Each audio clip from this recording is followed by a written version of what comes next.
Everyone, आज की video में हम क्लास 9th की सामाजिक विज्ञान की वर्कशीट नंबर 5 कर रहे हैं, जिसकी डेट है आपकी 17 अप्रैल 2021।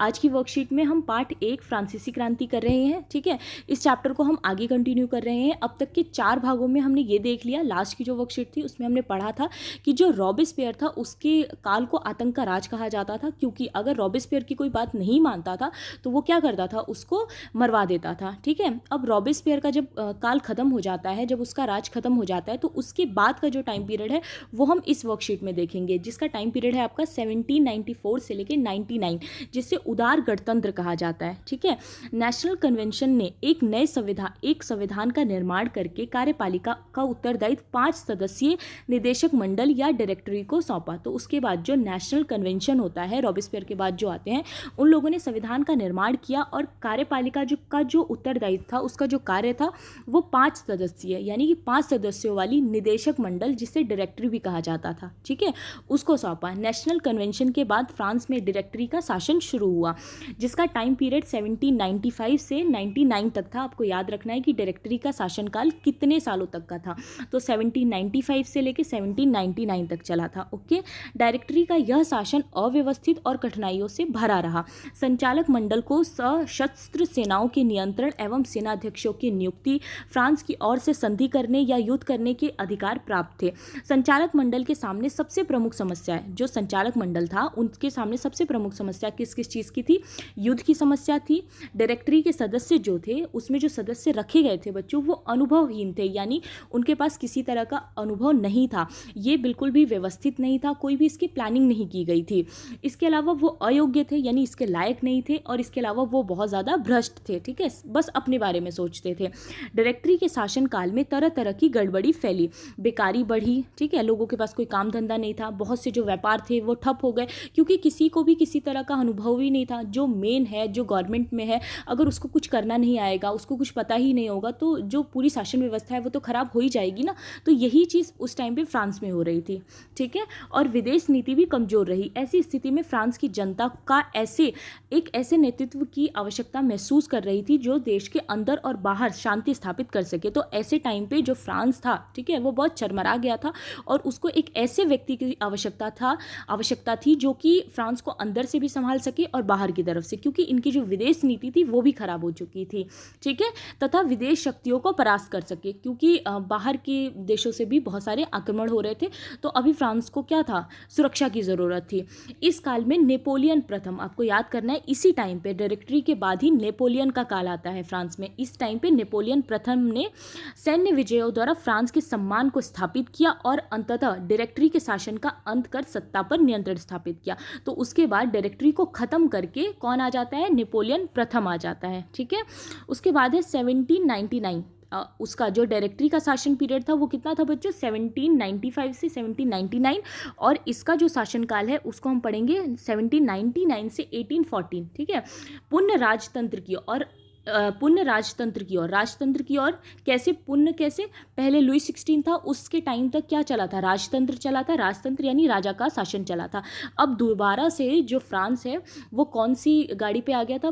पटरी पे आ गया था, फिर से राजतंत्र की पटरी पे आ गया था। पहले भी वहाँ पे राजा का शासन चलता था, बिल्कुल निरंकुश। अब दोबारा से वहाँ पर वही चीज़ होने लगी थी। तो 1799 में नेपोलियन प्रथम ने डायरेक्टरी के शासन का अंत किया और फ्रांस का प्रथम काउंसलर बन गया। 1804 ईस्वी में उसने अपने को सम्राट घोषित कर दिया। उसके बाद 1804 में उसने वहाँ का खुद को राजा घोषित कर दिया, और इस तरह नेपोलियन के साम्राज्यवादी शासन की शुरुआत हुई। तो यहीं से उसके साम्राज्यवादी शासन की शुरुआत होती है। नेपोलियन ने अपने विजयी अभियानों द्वारा यूरोप का राजनीतिक भूगोल बदल दिया। उसने 1812 में रूस पर आक्रमण किया। तो जहाँ जो फ्रांस था उसकी स्थिति इतनी खराब थी, धीरे धीरे और ज़्यादा अच्छी होने लगी। उसके बाद जो नेपोलियन होता है उसने 1812 में रूस के साथ युद्ध किया उसने। ठीक है, जहां सर्दी और वातावरण से उसकी सेना को बहुत क्षति पहुंची, और यहीं से क्या होता है? उसका पतन होना स्टार्ट हो जाता है। आपके बुक में इतना ही नेपोलियन के बारे में है, ठीक है, कि वो अपना शासन स्थापित करता है, और उसके बाद 1812 में जब उसका रूस के साथ युद्ध शुरू होता है तो यहाँ से क्या होता है?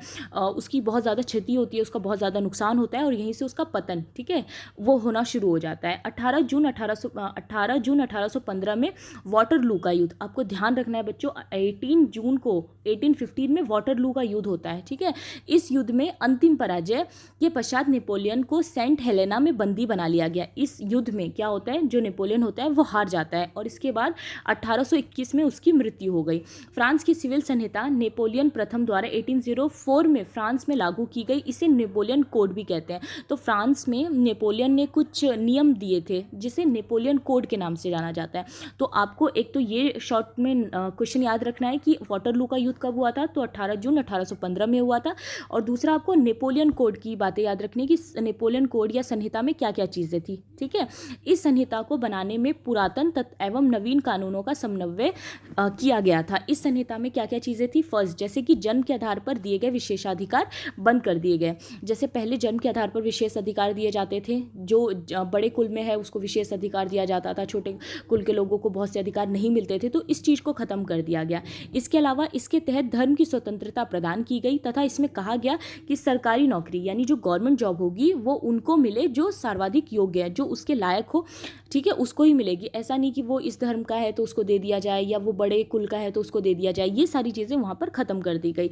इसके अलावा ज्यूरी की सहायता से खुले में मुकदमे सुनने की व्यवस्था की गई। कानूनों के समक्ष सबकी समानता, सभी लोग कानून के समक्ष समान है, इसके सिद्धांत को विधि संहिता में स्थान दिया गया। इसके अलावा व्यक्तिगत संपत्ति के सिद्धांत को मान्यता दी गई और भूमि पर स्वामी के अधिकार को इतना ठोस बनाया गया जितना वह पहले कभी नहीं था, ठीक है।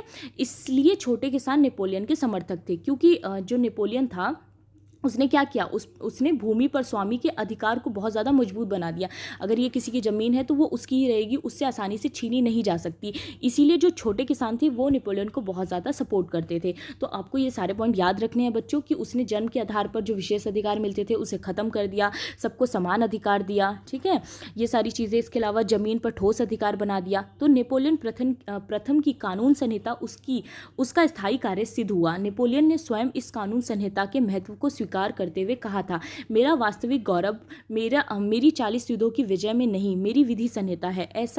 ऐसी है जो कभी ना मिट सकेगी और चिरस्थायी सिद्ध होगी, यानी हमेशा के लिए सिद्ध होगी।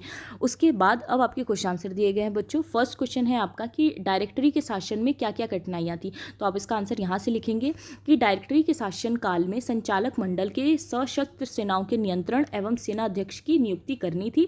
डायरेक्टरी के जो सदस्य थे वो अनुभवहीन थे, अयोग्य थे और भ्रष्ट थे, ठीक है। डायरेक्टरी के शासनकाल में बेकारी बढ़ी, व्यापार ठप पड़ गया और विदेश नीति भी कमजोर रही। ओके, फिर नेक्स्ट क्वेश्चन है नेपोलियन प्रथम किस प्रकार शासन पर अपना नियंत्रण स्थापित करने में सफल रहा। तो आप इसका आंसर लिखोगे 1799 में नेपोलियन प्रथम ने डायरेक्टरी के शासन का अंत कर सत्ता पर नियंत्रण स्थापित किया तथा फ्रांस का प्रथम काउंसिल बन गया। 1799 में वो नेपोलियन प्रथम क्या करता है, डायरेक्टरी के शासन को अंत कर देता है और उसके बाद फ्रांस का काउंसिल बन जाता है और 1804 में वो खुद को वहाँ का सम्राट घोषित कर देता है, ठीक है। उसके बाद क्वेश्चन नंबर 3 है नेपोलियन संहिता का क्या महत्व है।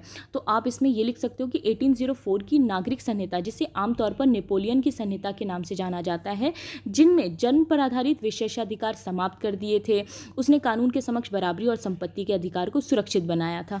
ओके, आप इससे ज़्यादा भी पॉइंट्स लिख सकते हो ऊपर से देख के, जहाँ पे अभी हमने पढ़ा था, ठीक है, यहाँ से।